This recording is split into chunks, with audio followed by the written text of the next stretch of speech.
Hello everyone, this is Varsha and you are watching the series of success stories brought to you by Indian Achievers Forum. So once again, we are here with you all to discuss the success story of one more achiever of our, and this time we have with us Dr. Chandrasekhar Pran, who is the founder of Tisri Sarkar Abhiyan. But before we actually start the conversation with him, let's quickly have a look at a very small video telling you about what we actually do.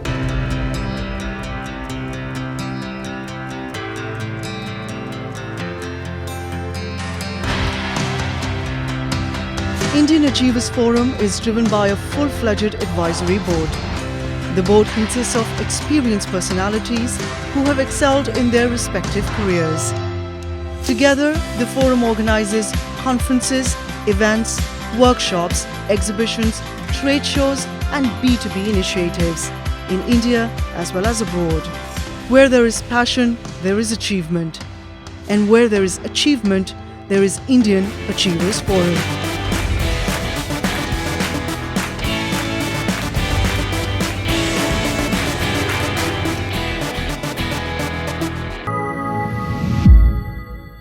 नमस्ते sir, कैसे हैं आप?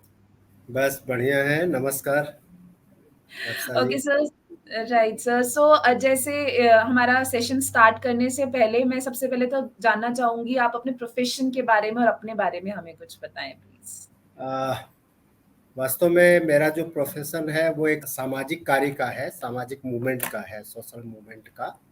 जैसे अभी आप बता ही रही थी कि तीसरी सरकार के रूप में एक अभियान चला रहे हैं। इसके पहले मैं सरकार में था, नेहरू युवा केंद्र संगठन में था, वो राष्ट्रीय स्तर पर निदेशक के रूप में काम करता था। तो युवाओं के साथ काम करने का एक लंबा अनुभव रहा और सामाजिक जीवन में भी काम करने का बहुत एक अनुभव है।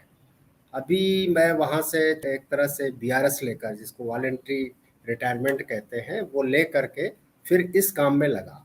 और ये काम है, जो तीसरी सरकार जब कहते हैं तो उसका मतलब होता है कि आज की तारीख में 3 सरकारें हैं भारत की राज्य व्यवस्था में। एक सरकार है जिसको केंद्र सरकार कहा जाता है, दूसरा है राज्य सरकार, और तीसरी सरकार है सेल्फ गवर्नमेंट। सेल्फ गवर्नमेंट जिसको स्व सरकार कहते हैं, ये 73वें और 74वें संविधान संशोधन के द्वारा पंचायतों और नगर पालिकाओं को सेल्फ गवर्नमेंट के रूप में संविधान ने स्थापित किया है। तो ये एक तरह से थर्ड गवर्नमेंट है भारत की राज्य व्यवस्था की। इसी के बारे में जो एक अवेयरनेस और इसको आगे कैसे इफेक्टिव बनाया जाए, कैसे प्रभावी बनाया जाए, इस काम में मैं लगा से जी, उसके एक संस्थापक के रूप में मैंने इसकी शुरुआत की है। धन्यवाद। जी सर, तो किसी भी एक स्टार्टिंग पॉइंट होता है, हर एक काम को शुरू करने से पहले हमारा वो एक आइडिया जनरेशन का एक प्रोसेस होता है। तो वो कौन सा एक पल, कौन सा एक लम्हा था जब आपने ये डिसाइड किया कि आपको इस संस्था को खोलना है और इसके लिए काम करना है? वास्तव में जैसे मैंने बताया कि मेरा पूरा जीवन ही सार्वजनिक या सामाजिक जीवन रहा है। बिल्कुल जिसको किशोरावस्था कह लीजिए, 15 साल 16 साल की उम्र से ही अपने गांव के में सामाजिक काम की शुरुआत कर दी थी। गांव के अपने नौजवानों को इकट्ठा करके यूथ क्लब बना करके और गांव के विकास के लिए काम करने लगा था। उसी समय पंचायतों के साथ भी मिलना जुलना हुआ, पंचायत के काम को देखने का मौका मिला और लगा कि ये पंचायतें जो हैं वो गांव के लिए एक वरदान है, अगर ठीक से ये पंचायतें काम कर सके। और उसके बाद धीरे धीरे अंततः ये हुआ कि आगे जब सार्वजनिक जीवन में रहा है और बाद में जब भारत सरकार में सेवा का अवसर मिला, तो वो भी युवाओं के साथ ही काम करने का अवसर मिला। और उस अवसर के चलते जो बहुत बड़े पैमाने पर फिर गांव में काम करने का और उसके साथ पंचायतों के साथ जुड़ने का मौका मिला। फिर धीरे धीरे जब 73वां संविधान संशोधन हुआ 1992 में, तो लगने लगा ये तो गांव के लिए वरदान बन के आया है। अगर गांव का अपना गवर्नेंस ठीक हो जाए तो गांव में खुशहाली तो आगे बढ़ सकती है, बहुत कुछ गांव में हो सकता है, विकास सही अर्थों में हो सकता है जब लोगों की भागीदारी हो जाएगी। तो इसलिए पंचायत एक बड़ा महत्वपूर्ण माध्यम समझ में आई। और फिर कुछ दिनों के बाद सरकार से मैंने वॉलंटरी रिटायरमेंट लिया और इसी काम में फिर लगा। तो प्रेरणा एक तरह से गांव जीवन को बेहतर बनाने की जो इच्छा रही, गांव में जन्म हुआ, उसके साथ लगाव था, उससे ये चीज आ गई। जी सर। सो किसी के काम को हम करने से पहले एक सोचना, एक विचार आना और एक्चुअली में जब हम वो काम करते हैं, सो उसमें कुछ मतलब कुछ दिक्कतें हैं जो ज़रूर उसमें आती है। हर चीज़ उस तरीके से नहीं आगे बढ़ती जिस तरीके से हम सोचते हैं। तो वो क्या सर्कमस्टेंसेस या क्या सिचुएशंस या क्या चैलेंजेस रहे जिनको कि आपको फेस करना पड़ा अपनी इस संस्था के दौरान?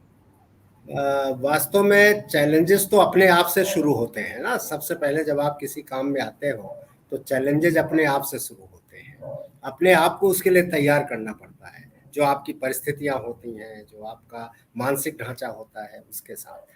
तो सबसे बड़ा चैलेंज तो व्यक्तिगत स्तर पर ही था कि मैं अपने को इस मानसिक रूप से इसके लिए तैयार कर सकूं। और वो चैलेंज जब पूरा हुआ तो पारिवारिक चैलेंज उसके पास आ जाता है। परिवार की सहमति भी तो चाहिए इस पर ना, तभी तो आप इतने बड़े मिशन और इतने बड़े काम में लग सकते हैं। तो परिवार धीरे धीरे परिवार भी उसी दिशा में चला, तो वो चैलेंज पूरा हुआ। लेकिन उससे ज्यादा चैलेंज फिर सामाजिक क्षेत्र में शुरू होता है, और विशेषकर ऐसा जो जिसको कह रहे हैं तीसरी सरकार अभियान। तो जो सबसे बड़ा चैलेंज आया, इसको लोग एक पॉलिटिकल कार्य समझने लगे, सोचे ये भी कोई राजनीतिक कार्य है, जबकि ये विशुद्ध रूप से उस तरह का पार्टी पॉलिटिक्स का काम नहीं था। लेकिन इसकी विश्वसनीयता बनाना कि एक सामाजिक कार्य है और इसके पीछे मेरा कोई हिडन एजेंडा नहीं है, मेरा कोई अपना राजनीतिक उस तरह की मंशा नहीं है, ये एक सबसे बड़ा चैलेंज था। उसका ये भी हुआ उस चैलेंज के साथ कि बहुत सारे लोग जो शुरुआती दौर में जुड़े इसके साथ, उत्तर प्रदेश से शुरू किया था और शुरू में ही एक मूवमेंट बना, बड़ा मूवमेंट बना। तो ज्यादातर लोग वो जुड़े जो राजनीतिक इच्छा शक्ति लेकर के आ रहे थे, पावर पॉलिटिक्स को का सपना जो देख रहे थे। लेकिन धीरे धीरे वो अलग होते गए, और फिर जो रचनात्मक सोच के थे, जब ये विषय बहुत स्पष्ट होता गया कि ये तो पंचायतों के संस्थागत विकास का उद्देश्य है कि पंचायतें कैसे एक इंस्टीट्यूशन के रूप में खड़ी हो सके, जो वन मैन ऑर्गेनाइजेशन बन करके रह गई है। तो स्वाभाविक था कि उसके साथ फिर उस सोच और उसके लोग जुड़े, तो वो चैलेंज खत्म हुआ धीरे धीरे। आज लगभग 8 साल हो रहे हैं इस अभियान को चलते हुए। तो इन 8 सालों में अब जाकर जो राष्ट्रीय स्तर पर, सरकारी और गैर सरकारी स्तर पर इसकी जो छवि बनी है, वो पूरी तरह से एक रचनात्मक आंदोलन की बनी है, रचनात्मक अभियान की बनी है। तो ये एक बड़ा चैलेंज था शुरुआती दौर में। दूसरा ये होता है कि पंचायतों को लेकर खुद बड़ा चैलेंज था, क्योंकि पंचायतों की जो तस्वीर है आज की तारीख में गाँव में, एक तस्वीर तो ये है कि लोग इसको सरकारी मानते हैं, तो लोग अपना नहीं मानते गांव वाले। जबकि पंचायत तो गांव की है, स्व सरकार है, खुद की सरकार है, लोग जहां स्वयं सरकार होते हैं। तो वो चैलेंज सबसे बड़ा इसके सामने है, जिसको हम इस समय भी फेस कर रहे हैं कि कैसे लोगों को ये अपनी लग सके, ये था। दूसरा ये था कि पंचायत की छवि बहुत खराब बन गई है, उसको साफ करना और उसके बारे में एक सही धारणा लोगों के अंदर ले आना, और लोग पंचायत से उम्मीदें करने लगे, ये एक चैलेंज अभी भी खड़ा हुआ है। बाकी आर्थिक चैलेंज उस तरह का नहीं था, क्योंकि ये तो एक लोक अभियान है, तो स्वाभाविक है कि इसके लिए कहीं अलग से फंड और इस तरह की बहुत हम लोग अपेक्षाएं भी नहीं करते, और ना तो इस तरह के प्रयास करते हैं। तो लोग खुद इसके लिए अपने अपने स्तरों पर साधन भी जुटाते हैं, अपने काम भी कर। इस समय करीब 15 राज्यों में ये चल रहा है अभियान, और उन 15 राज्यों में जन सहयोग से ही पूरा का पूरा अभियान चल रहा है। तो आर्थिक चैलेंज उस तरह से नहीं कह सकते, लेकिन थोड़े बहुत उस तरह के आते हैं जो आते हैं। दूसरे कि सबसे बड़ी इस समय जो चुनौती है नेटवर्क की है, कि कैसे बहुत सारे नेटवर्क बने हैं, लेकिन इसका नेटवर्क जो इस तरह कि सिर्फ जो पूरी तरह से लोक अभियान के रूप में नेटवर्क बन सके, वो एक बड़ी चुनौती है, जिसके लिए हम लोग उस कोशिश में लगे हैं और धीरे धीरे उसमें सफलताएं मिल रही हैं, आगे बढ़ रहा है। जी जी सर, तो आपकी ये जो संस्था है तीसरी सरकार अभियान, तो इसमें किस तरह की सेवाएँ या किस तरह की सर्विसेज़ जो हैं वो लोगों को आप दे रहे हैं? अगर उसके बारे में आप हमें थोड़ा ब्रीफली बता पाएँ? ये हुँ, एक हुँ। कैंपेन है, ये एक अभियान है, और इसमें बहुत सारी संस्थाएं जुड़ी हैं देश की। देश में मेरे ख्याल से कई हजार संस्थाओं का ये संस्थाएं इसके साथ जुड़ करके इस अभियान को आगे ले जा रही हैं। तो एक तो ये सबसे बड़ी, लेकिन जो सेवाएं इसमें दे रहे हैं और जो इसके लिए एक तरह से क्या हम इसमें है ना कि इससे इसका क्या उद्देश्य है या इससे क्या निकल रहा है।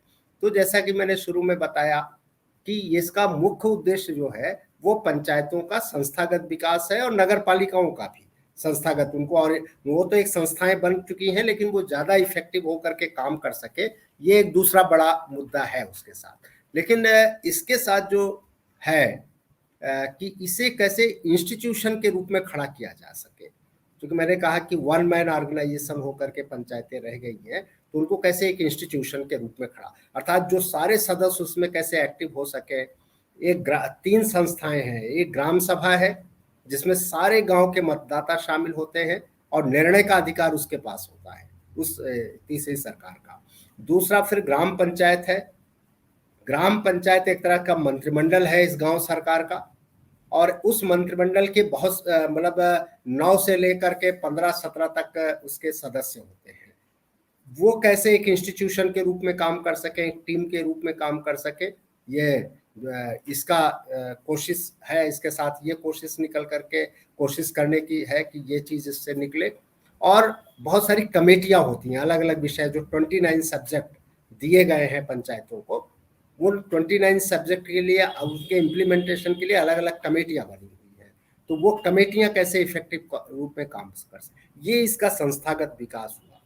दूसरा ये है कि जो सेवाएं इसके साथ हम लोग दे रहे हैं, जो सर्विसेज प्रोवाइड करा रहे हैं, एक तो लोगों को जागरूक करने का काम कर रहे हैं कि लोग अधिक से अधिक जागरूक हों, जाने पंचायती राज सिस्टम के बारे में, जाने संविधान के प्रावधानों के बारे में, जाने क्या क्या उसके दायित्व है, सारी चीजें उनके जान। दूसरा यह है कि जो चुनकर उसमें आ रहे हैं, जो प्रतिनिधि हैं पंचायत इस सरकार के, तीसरी सरकार के या गांव सरकार के, उन प्रतिनिधियों का ठीक से प्रशिक्षण हो सके, उनका क्षमता संवर्धन किया जाए, कैपेसिटी बिल्डिंग ठीक से की जा सके, उनमें स्किल डेवलपमेंट हो, जिस काम के लिए है जो फंक्शनल स्किल चाहिए उनको, वो उनके अंदर पैदा हो सके। इस कोशिश में हम लोग हैं, उस काम को कर रहे हैं। दूसरा तमाम अध्ययन कर रहे हैं, रिसर्च कर रहे हैं, और फिर पब्लिकेशन, लगभग मेरी ही लगभग 20 किताबें इसी विषय पर अब तक लिखी जा चुकी हैं, उनमें से ज़्यादातर प्रकाशित हो चुकी हैं। बाकी और दूसरी तरह के भी प्रकाशन की हम लोग कर रहे हैं।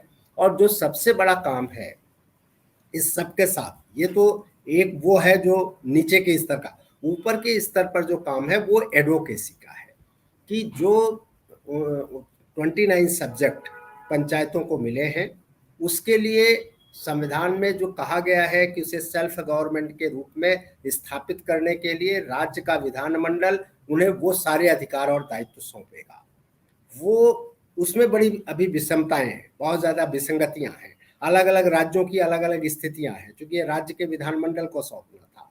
तो उसके लिए जो एडवोकेसी की जरूरत है, राज्य सरकारों के स्तर पर, भारत सरकार के स्तर पर, प्रशासन के स्तर पर, और विशेष करके जो ब्यूरोक्रेसी है उसके साथ डिस्कस करके, तो वो एडवोकेसी का एक बड़ा काम भी इसके साथ जुड़ा है हमारी सेवाओं में। जी जी सर, सो जैसा कि आपने बताया कि इस संस्था का उद्देश्य बेसिकली जो पंचायतें हैं उनको हेल्प आउट करने का है, बट फिर भी आने वाले समय में, आने वाले कुछ सालों के लिए आपकी किस तरह की प्लानिंग्स हैं कि किन मेजर पॉइंट्स पे आप फोकस करना चाहते हैं और किस तरह से आप चीज़ों को आगे बढ़ाना चाहते हैं, अगर उसके बारे में आप हमें कुछ बता पाएँ? वास्तव में जो आगे का, जिसको कहिए कि एक तरह से इसका जो अभीष्ट है, वो जिसको हम कहते हैं ना ग्राम स्वराज, अभी भारत जी। सरकार भी राष्ट्रीय ग्राम स्वराज अभियान चला रही है। माना गया है कि आजादी की लड़ाई तो ग्राम स्वराज्य के लिए लड़ी गई थी। गांधी ने अपनी अंतिम वसीयत में ही लिखा है कि देश तो आजाद हो गया है, लेकिन इस देश के 7 लाख गांव अभी भी गुलाम है। जब तक उन देश के गांवों को आजादी नहीं मिलती, तब तक आजादी का कोई मतलब नहीं होता। तो ये जो गांव स्वराज्य, जिसको ग्राम स्वराज्य कहा था गांधी ने, और सारी आजादी, संविधान सभा के समय भी यही सवाल खड़ा था कि हम क्या ऐसी राज्य व्यवस्था बना रहे हैं कि ग्राम स्वराज्य स्थापित होगा इस देश में। तो वो जो अंतिम अभिष्ट तो ग्राम स्वराज्य है। स्वराज्य के 2 पार्ट हैं।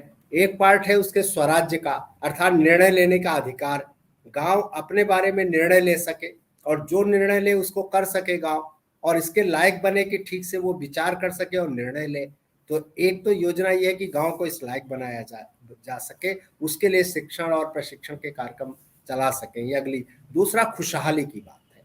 वास्तव में आज की तारीख में डेवलपमेंट की बजाय हैप्पीनेस पर ज्यादा फोकस किया जा रहा है, और गांव में तो खुशहाली ही उसका मानक होती थी। गांव के लोग तो ज्यादा खुशहाल होते थे, पहले भी माना जा रहा था कि गांव में तो खुश होने का आशीर्वाद ही दिया जाता था भारत के गांव में कि आप खुश रहिए। तो ये जो हैप्पीनेस है, हैप्पीनेस और गवर्नेंस, स्वराज्य और खुशहाली, ये है। लेकिन इसके लिए जरूरी यही है, स्वराज्य के लिए जरूरी है कि जो पंचायतों के सदस्य हैं, उन सदस्यों को हम लोग सोच रहे हैं आगे कैसे उनको एक्टिव किया जाए और उनको इफेक्टिव बनाया जा सके। क्योंकि आज की तारीख में ये जो सदस्य हैं उनकी स्थिति बड़ी कमजोर है। अभी उत्तर प्रदेश में पिछले दिनों चुनाव हुआ था, आपको जान के आश्चर्य होगा कि 7.5 लाख मेंबर में 2 लाख मेंबर के पद ही खाली रह गए थे, और जो 5.5 लाख चुने गए थे, उन चुने हुए में से सिर्फ 1 लाख लोगों ने चुनाव लड़ा था। बाकी जगह तो बिल्कुल जैसे कहीं अनमने मन से लोग आ गए थे या उस सीट पर कोई नहीं खड़ा हुआ था। तो ये बहुत कमजोर स्थिति है जमीनी लोकतंत्र की। तो आगे की योजना ये है कि कैसे ये, चूंकि जो प्रधान, सरपंच या मुखिया केंद्रित पूरी पंचायत हो गई है और चुनाव भी उसी पर बेस कर रहा है, इसीलिए बहुत सारी गड़बड़ियां भी आ रही हैं। उसमें कैसे सदस्यों का महत्व बढ़ जाए और वो बढ़ता हुआ जो है संविधान ने जो तय किया है उसके हिसाब से हो तो अच्छा होगा। तो एक तो ये लक्ष्य है। दूसरा, जैसे मैंने कहा कि इसके लिए ग्राम सभा और वार्ड सभा, ये 2 चीजें। ग्राम पंचायत के लिए तो बहुत सारे कानूनी प्रावधान हैं, लेकिन ग्राम सभा का मतलब हुआ गांव के सारे मतदाता, और वार्ड सभा का मतलब हुआ कि गांव जो जितने निर्वाचन क्षेत्रों में बढ़ता है उसको वार्ड कहते हैं। अर्थात 10 मेंबर अगर वहां है तो 10 वार्ड हो गए। हर वार्ड का वार्ड सदस्य अध्यक्ष होता है। तो वहां पर वार्ड सभाएं जो हैं वो ठीक से एक्टिवेट हो सके, वो इफेक्टिव बन सके और ग्राम सभा इफेक्टिव बन सके, ये सबसे बड़ा आगे का लक्ष्य है। और उसके लिए हम लोग अपनी पूरी योजना भविष्य की उसके साथ तय कर रहे हैं। जी सर, इस आत्मनिर्भर भारत अभियान जो हमारे माननीय प्रधानमंत्री जी श्री नरेंद्र मोदी जी के द्वारा स्टार्ट किया गया है, इसके बारे में आपकी क्या राय है या इसके बारे में आप क्या कहना चाहते हैं? कहने को तो ये जो कॉन्सेप्ट है पूरा आत्मनिर्भर भारत का, ये हम सबके बीच में आई गेस बहुत पहले से ही मौजूद था, बट इस पैंडेमिक सिचुएशन ने हम लोगों को बहुत ज़्यादा रियलाइज़ करवाया है कि इसका एक्चुअली में इम्पोर्टेंस कितना है। तो इस बारे में आप क्या कहना चाहेंगे? या सही कह रहे हैं वर्षा जी। जब आपको याद हो, जब प्रधानमंत्री ने भाषण दिया था ना आत्मनिर्भर जी। उसका, और वो भी जब उन्होंने जब ये संबोधन देश के सामने किया था तो उन्होंने उसी समय कहा था कि भारत की आत्मनिर्भरता भारत के गांवों पर टिकी। याद है, उस समय उन्होंने कहा था कि भारत के गांव जब आत्मनिर्भर बनेंगे तो भारत भी आत्मनिर्भर बनेगा। और ये आत्मनिर्भरता, जैसे आप कह रहे हैं, कोई नया शब्द नहीं है। भारत के गांवों का तो माना ही जा रहा था कि भारत के गांव आत्मनिर्भर होते थे, और ये आत्मनिर्भरता दोनों अर्थों में थी। स्वराज्य के अर्थ में भी थी, मतलब गवर्नेंस के अर्थ में भी थी, और डेवलपमेंट के अर्थ में भी थी। गवर्नेंस के अर्थ में इसलिए थी कि गांव की पंचायतें गांव के झगड़े खुद निपटाती थी। वो आत्मनिर्भरता ही थी कि हमारे लिए अलग से किसी पुलिस या शासन की जरूरत नहीं पड़ती थी गांव के लिए। प्राचीन काल, पहले मतलब अंग्रेजों से आने के पहले का जो समय है, बहुत सारे उसके उदाहरण हैं। ठीक है। दूसरा ये था कि हमें पता है कि अंग्रेजों के आने के पहले जो भारत की समृद्धि थी 17वीं शताब्दी से पहले, वो दुनिया का 24% जो है वो जीडीपी वो भारत की हुआ करती थी। हमने बीच में भी ये जाना है कि कभी ये 2000 साल इतिहास के ऐसे रहे जब दुनिया में कि सारी संपदा का जो हिस्सा बनता था, चाइना, चीन और भारत का 59% बनता था, उसमें 39% अकेले भारत का हुआ करता था। तो ये, और वो उस समय तो गांव ही हुआ करते थे, शहर तो गिने चुने रहे होंगे। तो ये सारी की सारी जो आत्मनिर्भरता है वो गांव की विरासत रही है।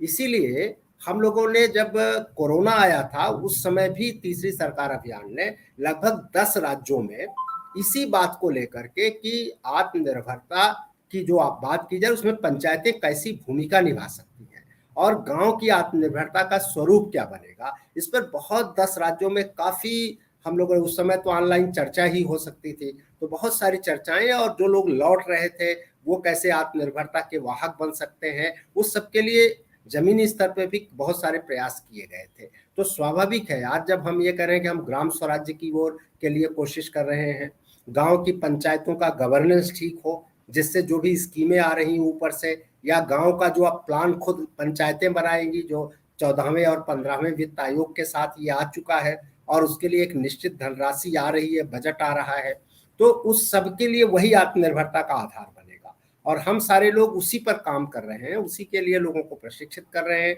लोगों को मोटिवेट कर रहे हैं। तो निश्चित रूप से आत्मनिर्भर भारत के लिए जो नीचे से जो नींव तैयार की जानी है और एक तरह से जो ईंट तैयार की जानी है, एक एक गांव मिल करके, वो 7 लाख, अब तो 6.5 लाख गांव रह गए, तो ये 6.5 लाख गांव जो है वो सही अर्थों में भारत को आत्मनिर्भर बना सकेंगे। निर्भरता की दृष्टि से काफी कुछ कर रहे हैं। और दूसरा कि जो गांधी के ग्राम स्वराज के बुनियादी सिद्धांत थे, उसमें स्वावलंबन, सहयोग, समानता, सर्वधर्म समभाव, जो कि बहुत बेसिक चीजें होती हैं उस आत्मनिर्भरता को आगे ले जाने के लिए।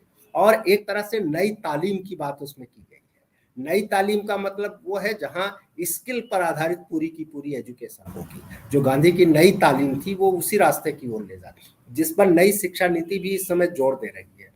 और कुल मिलाकर के एक नए भारत का जो सपना, आत्मनिर्भर भारत का देखा जा रहा है, उसमें ये बहुत बड़ा मेजर रोल प्ले कर सकते हैं। जी सर। सर, जैसा कि हम सब जानते हैं, इस साल भारत अपनी आज़ादी की 75वीं सालगिरह मनाने वाला है। तो इस जी, आज़ादी के अमृत महोत्सव पे आपका क्या कहना है? एज़ इन अभी तक जितना काम हुआ है उससे आप किस तरह से रिलेट करते हैं या कितना संतुष्ट है? और आने वाले टाइम में आपको क्या लगता है कि सरकार को किन और चीज़ों पे फोकस करना चाहिए? वास्तव में ये जो भारत का 75 ईयर हो रहे हैं, 75, मतलब ये महोत्सव, अमृत महोत्सव मनाया जा रहा है, ये हमें एक खास तरह का गौरव बोध देता है। ठीक है, इस बात का एहसास कराता है, 2-3 तरह की चीजों का एहसास कराता है। एक तो इससे कितना बलिदान हुआ इसके साथ, क्या संघर्ष हुआ, कितनी लड़ाइयाँ लड़ी गई, कितने लोगों ने कितना सपना संजोया इसके साथ। गांधी ने, लोहिया ने, जयप्रकाश ने, सरदार पटेल ने, दीनदयाल उपाध्याय, मतलब जो लोग भी इसमें रहे, सबका एक सपना था इस देश के लिए। सुभाष चंद्र ने, भगत सिंह ने, सबने एक सपना देखा था। उसका इस पूरे आज़ादी के महोत्सव में एक तो उसको जानने, फिर से नए सिरे से जानने और समझने का अवसर मिल रहा है। और इसके लिए जगह जगह प्रयास हो रहे हैं। निश्चित रूप से इसको लेकर के सरकार के भी स्तर पर और सामाजिक संस्थाओं के स्तर पर बहुत सारी कोशिशें चल रही हैं, और जिसके चलते ये हो रहा है कि बहुत अच्छे तरीके से वो चीज़ें आगे बढ़ रही हैं। लेकिन अभी ये एक सिर्फ माहौल बन रहा है। उस माहौल को सही अर्थों में भारत की आत्मनिर्भरता की दृष्टि से और नए भारत के निर्माण की दृष्टि से जो होना है वो तो आगे के दिनों में होगा। लेकिन जिस तरह का माहौल इससे बनाया जा रहा है उससे बड़ी उम्मीदें जगती हैं, और लगता है कि शायद आगे के समय में ये होगा। और इसके लिए देश के नौजवानों को विशेष करके और तमाम जो संवैधानिक संस्थाएं हैं, जो सामाजिक संगठन है, सबको मिलजुल कर इसके लिए लगना पड़ेगा, तभी जाकर के उस सपने को पूरा किया जा सकता है। एकदम सही कहा सर आपने।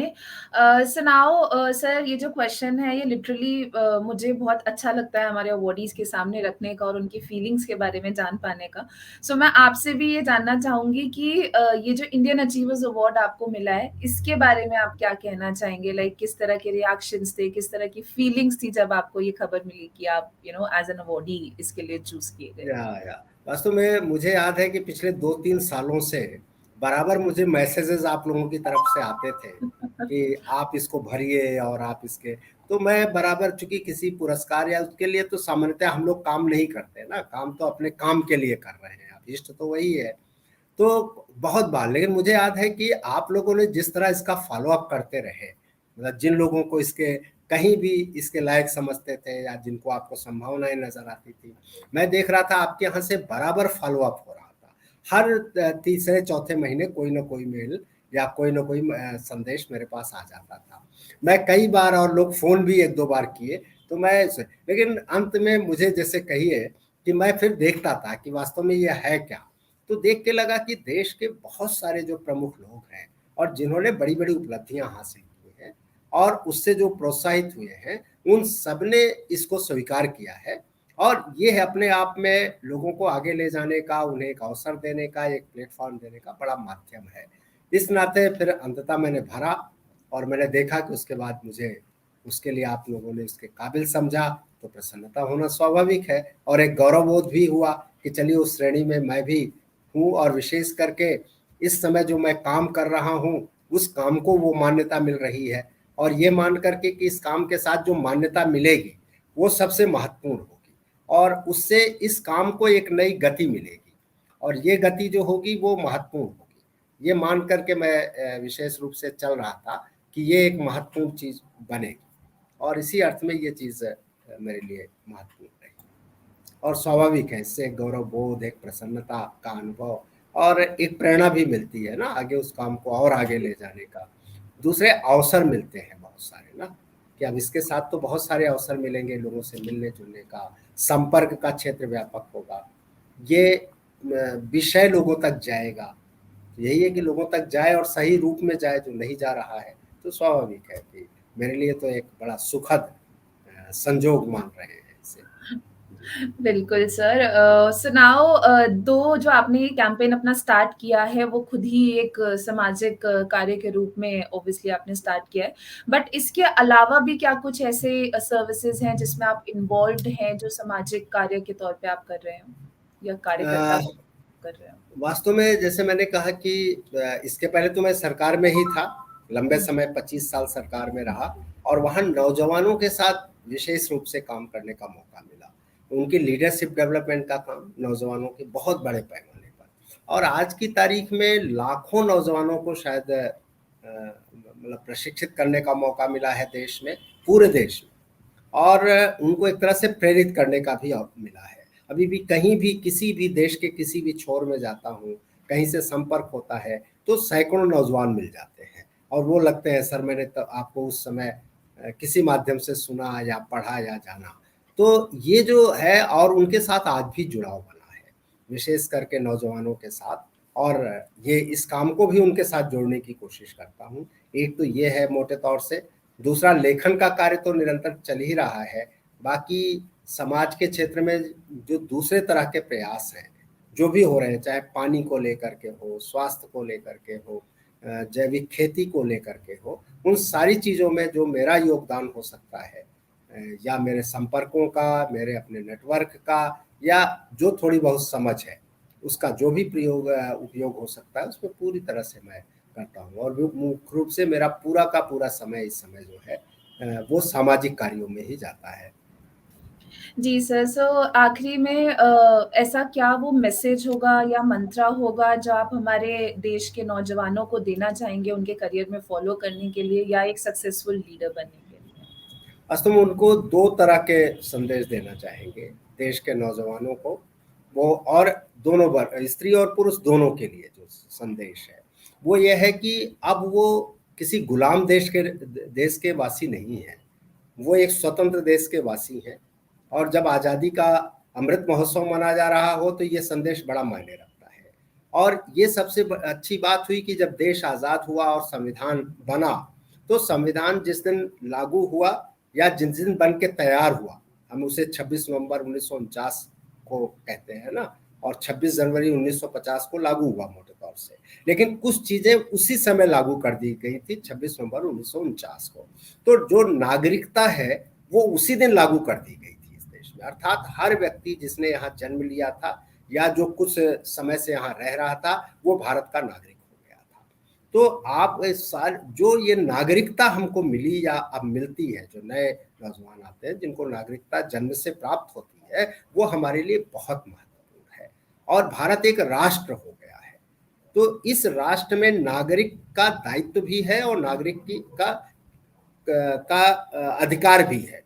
तो सिर्फ अधिकार के लिए ही नहीं, आप नागरिक होने के नाते ही वो सारे अधिकार प्राप्त करते हैं, लेकिन नागरिक होने के नाते आप ये भी प्राप्त करते हैं, कुछ दायित्व भी प्राप्त करते हैं। अगर हम संविधान की उद्देशिका को लें और उससे जो मैसेज निकलता है इस आज़ादी के अमृत महोत्सव में, उसमें ये कहा जाता है कि जहाँ शुरू होता है हम भारत के लोग, भारत के नागरिकों को, वो कहते हैं कि जो न्याय, स्वतंत्रता और समानता, ये तीन चीजें मिलती हैं ना, सामाजिक, आर्थिक और राजनीतिक न्याय मिलता है।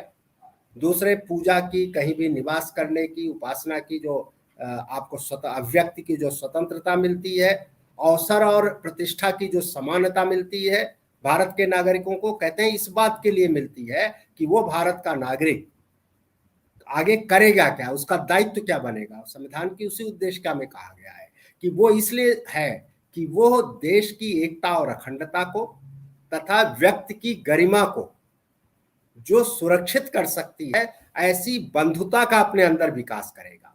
अर्थात ऐसे भाईचारा उसके अंदर पैदा होना चाहिए, और वही भाईचारा जो है वो देश की एकता और अखंडता को और हर व्यक्ति को गरिमा देने में सहायक होगा, और इसीलिए उसको ये सारे अधिकार दिए गए हैं, जिन्हें मौलिक अधिकार हम कहते हैं, जिसमें न्याय का, स्वतंत्रता का और समानता का जो मौलिक अधिकार मिला है, वो अधिकार उसको दिया गया है। पहली चीज, जो पहला कहना है, उसको बहुत गंभीरता से देश के नौजवानों को लेना चाहिए, और उसी अर्थ में इस राष्ट्र को अपना राष्ट्र मानना चाहिए।